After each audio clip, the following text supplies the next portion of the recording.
سب بچے بیٹھے ہو، والدین کو اپنی جنت بنا لو، ماں باپ کو اپنی جنت بنا لو، ان کی دعا لے لو۔ میرے نبی نے فرمایا کاش میری ماں زندہ ہوتی۔ ماں کا خاص طور پر منشن کیا، میری ماں کیوں کہ باپ کو تو دیکھا ہی نہیں اور ماں کو دیکھا ہے 6 سال۔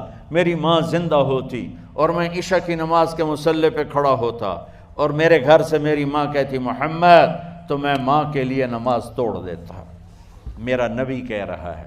اور جب آپ حج پہ تشریف لے گئے اور ابوا کے میدان سے گزرے جہاں میرے نبی کی والدہ کا انتقال ہوا تھا، اس بات کو 57 سال گزر چکے ہیں۔ 6 برس کی عمر میں مدینہ سے نکلے 3 افراد، میرے نبی کی ماں، میرے نبی کے والد کی باندی ام ایمن، وہ بھی ماں ہیں، انہوں نے بھی دودھ پلایا تھا میرے نبی کو۔ 2 مائیں ہیں، ایک دودھ پلانے والی، ایک پیدا کرنے والی، اور ایک میرے نبی ہیں۔ جب ابوا کے پہاڑوں میں پہنچے تو اچانک ہارٹ اٹیک سے حضرت آمنہ 25 سال کی عمر میں انتقال فرما گئیں، اور میرے نبی نے اتنا اس کا غم لیا۔ 6 سال کا بچہ، میں سن 2000 میں وہاں گیا تھا، میرے آنسوں نہیں رکنے کو آ رہے تھے کہ کہاں میرے نبی کی ماں کو اللہ نے اٹھایا، نہ کوئی آسرا، نہ کوئی سہارا، نہ کوئی رشتہ، نہ کوئی جھولی، نہ کوئی چھاؤں، ایسے تنہا یتیم کر دی۔ جب ان کو پتھروں میں دبا کے نیچے اترے، ام ایمن کو سے ہاتھ چھڑا کر بھاگے اور اوپر پہاڑی پہ چڑھ گئے۔ جب ام ایمن پیچھے گئیں تو ام ایمن نے کیا دیکھا کہ ابوا کے پہاڑ بھی رو رہے ہوں گے، آپ ماں کی قبر کو چمٹ کے ایسے اوپر لیٹے ہوئے تھے، قبر کو پکڑا ہوا تھا، اوپر لیٹے ہوئے تھے۔ جب ام ایمن قریب آئیں تو سنا آپ کہہ رہے تھے اماں جی، آپ کو تو پتہ تھا آپ کے سوا میرا کوئی نہ تھا، آپ مجھے چھوڑ کے کہاں چلی گئی، کیوں چلی گئی؟ 6 سال کا بچہ پہلی موت دیکھ رہا ہے تو ان کو سمجھ میں نہیں آ رہا کہ میری ماں کے ساتھ ہوا کیا ہے۔ ام ایمن نے اٹھانا چاہا، آپ نے اٹھنے سے انکار کر دیا۔ اس صدمے کو سینے میں لیے ہوئے 57 سال کے بعد، 7ویں دن بندہ رو نہیں سکتا، رونا نہیں چاہے تو رونا نہیں آمدا، 57 سال کے بعد آپ اس وادی سے گزرے، اپنے اونٹنی کو ماں کی قبر کی طرف موڑ دیا، اور ان پلرز کو 3 گنا کرو تو وہ پہاڑ بنتا ہے، چھوٹی پہاڑی تھی۔ اونٹنی کو نیچے بٹھایا، اوپر پہاڑ پر گئے، اور یہ مجھے دیکھو، یوں آپ نے گھٹنے کھڑے کیے ماں کی قبر کے سرانے، اور یہ ہاتھ یہاں رکھے اور پھر سر دیا اپنے گھٹنوں میں یوں، پھر رونا شروع کیا۔ اتنا روئے، اپریل کا مہینہ تھا، دھوپ سر پہ پڑ رہی تھی، ہم تو ٹھنڈی دھوپ میں بیٹھے ہیں، شدید دھوپ میں بیٹھے تھے، اور اس کنڈیشن میں یہ بچوں کا سٹائل ہوتا ہے، جب لمبا رونا ہو تو وہ یوں بیٹھتے ہیں سر اندر دے کر۔ اتنا روئے کہ آپ کی داڑھی ساری آنسوں سے بھر گئی، سینہ تر ہو گیا، احرام تر ہو گیا، اور کئی گھنٹے بیٹھ کے روتے رہے۔ 2 جہان کے سردار ہو کر تمنا کر رہے ہیں کاش اماں تو زندہ ہوتی، تو مجھے کہتی محمد میں تیرے لیے نماز توڑ دیتا۔ اور میرے نبی نے، یہ بچیاں غور سے سنو، میرے نبی سے پوچھا گیا یا رسول اللہ قیامت کب آئے گی؟ آپ نے فرمایا یہ تو اللہ کو پتہ ہے۔ میں نے کہا یا رسول اللہ کوئی نشانی بتا دیں، تو آپ نے فرمایا جب بچیاں ماؤں کو ذلیل کریں گی تو قیامت آ جائے۔ جب بیٹیاں ماؤں کے ساتھ بدتمیزی کریں گی اور ماؤں کو ذلیل کریں گی تو قیامت آ جائے گی۔ ایک ماں بیٹی کو میں بھول نہیں سکتا، ماں کے موٹے موٹے آنسو گر رہے تھے، اور بیٹی ماں سے کہہ رہی تھی بھوک نہیں، ہماری اپنی پنجابی زبان، بھوک نہیں، اوئے ہوئے ہوئے ہوئے، یہ تو ہم نوکر کو کہتے ہوئے ڈرتے ہیں، وہ ماں سے کہہ رہی تھی بھوک نہیں، یعنی بکواس نہ کر، اور وہ آگے چپ، صرف آنسو اس کے گر رہے تھے ایسا۔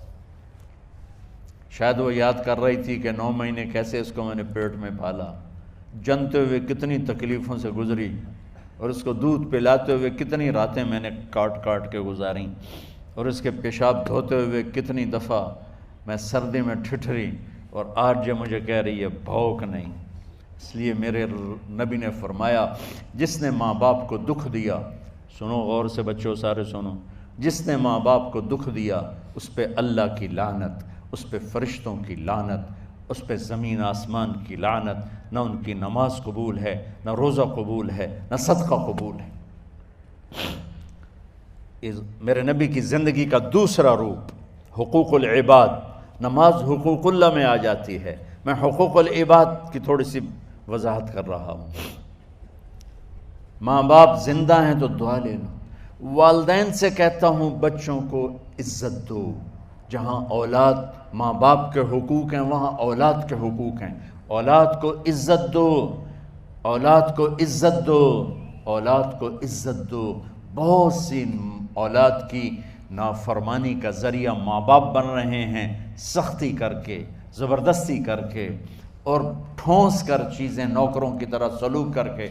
میرے نبی کے گھر میں جب بیٹی فاطمہ ملنے کے لیے آتی تھیں تو میرے نبی بیٹھے نہیں رہتے تھے، یا اب چیئر پہ بیٹھے ہوئے بی بی فاطمہ آ گئی، اب زمین پہ بیٹھے ہوئے ہیں بیٹی آ گئی، اب چارپائی پہ لیٹے ہوئے ہیں بیٹی آ گئی۔ میرے نبی کیا کرتے تھے؟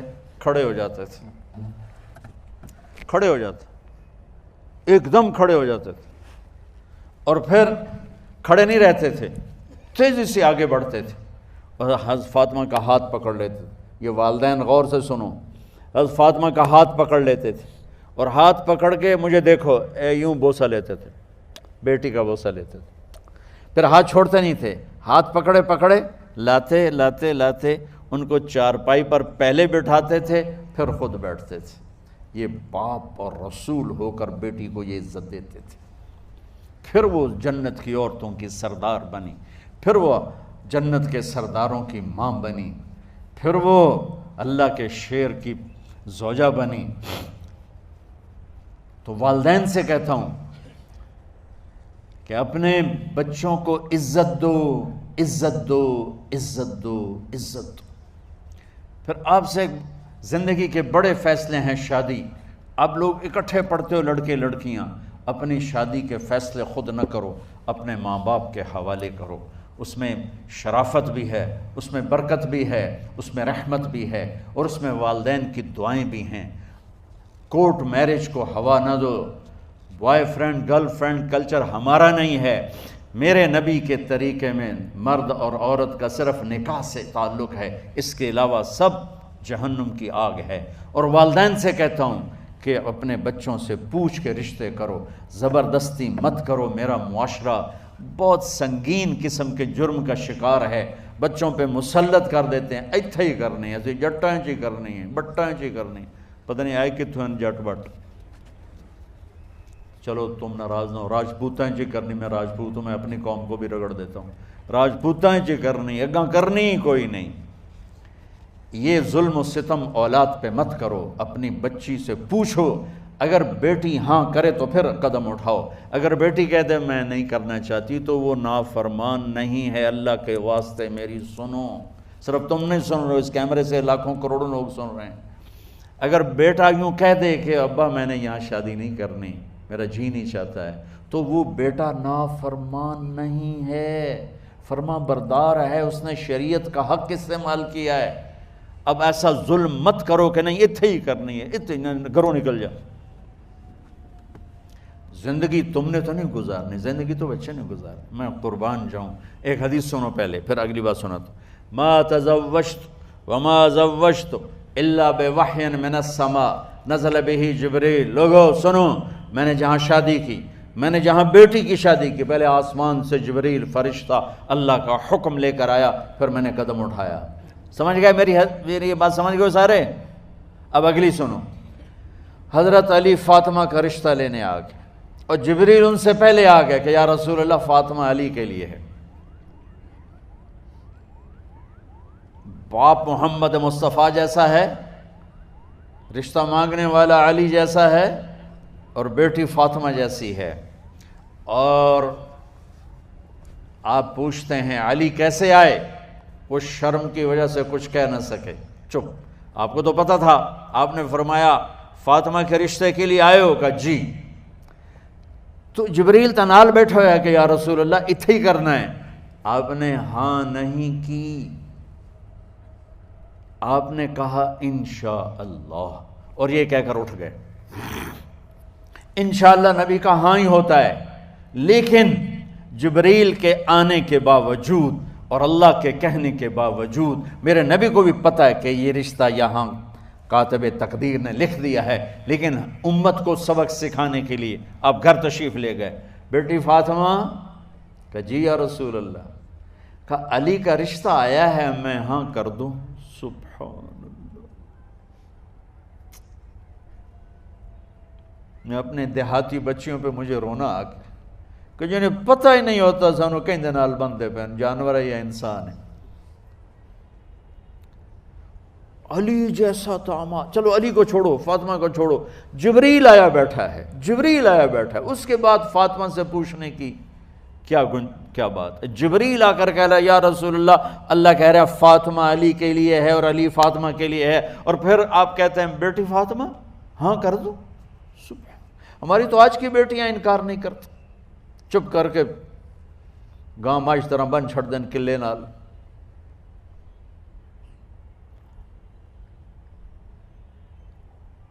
کوئی ان کے اندر کے جذبات کو سننے والا کوئی نہیں ہوتا، اپنی انانیت پر یہ فیصلے کرتے ہیں، اور میرا نبی کہہ رہا ہے بیٹی ہاں کر دو۔ سبحان اللہ۔ آپ کا کیا خیال ہے فاطمہ نے انکار کرنا تھا؟ یہ تو یہ بیٹیاں نہیں انکار کرتی تو فاطمہ نے کہاں کرنا تھا؟ لیکن یہ سبق دینا تھا ان والدین کو جو نادانی کے فیصلے کر کے اولاد کو ہمیشہ ایک ٹھنڈی آگ میں دھکا دے دیتے ہیں۔ حضرت فاطمہ رضی اللہ تعالیٰ عنہا نے جب ہاں کی، پھر آپ باہر نکلے۔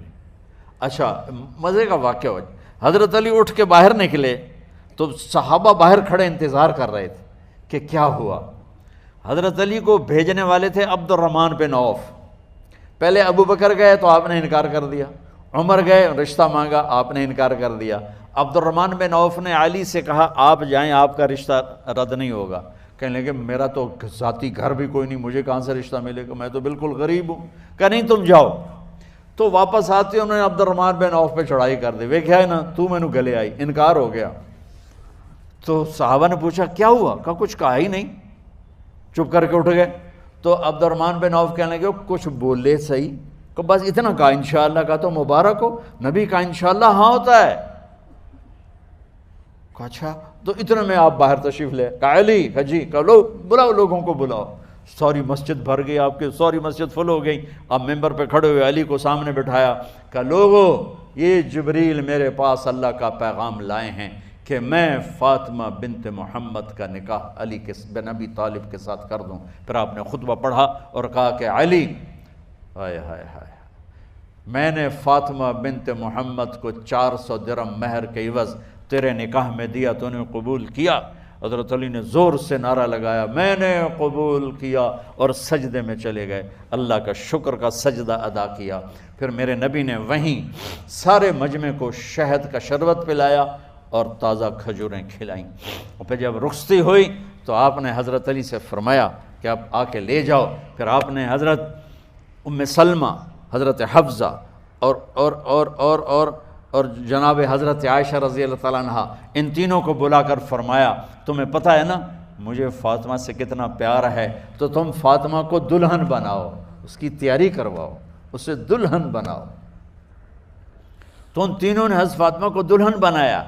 پھر آپ نے حضرت علی کو پیغام بھجوایا، وہ تشریف لائے، اپنی اونٹنی لے کر آئے، حضرت عقیل ساتھ ہے، سلمان فارسی ساتھ ہے، اور دروازے پر اونٹنی بٹھائی، آپ علی کو اندر لے گئے اور یوں فاطمہ کا ہاتھ پکڑ کے علی کے ہاتھ میں دے کر فرمایا علی تمہیں نبی کی بیٹی مبارک۔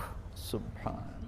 پھر آپ نے کہا میری بیٹی فاطمہ، مجھے اپنے خاندان میں جو سب سے زیادہ محبوب تھا میں نے تیرا ہاتھ اس کے ہاتھ میں دے دیا ہے۔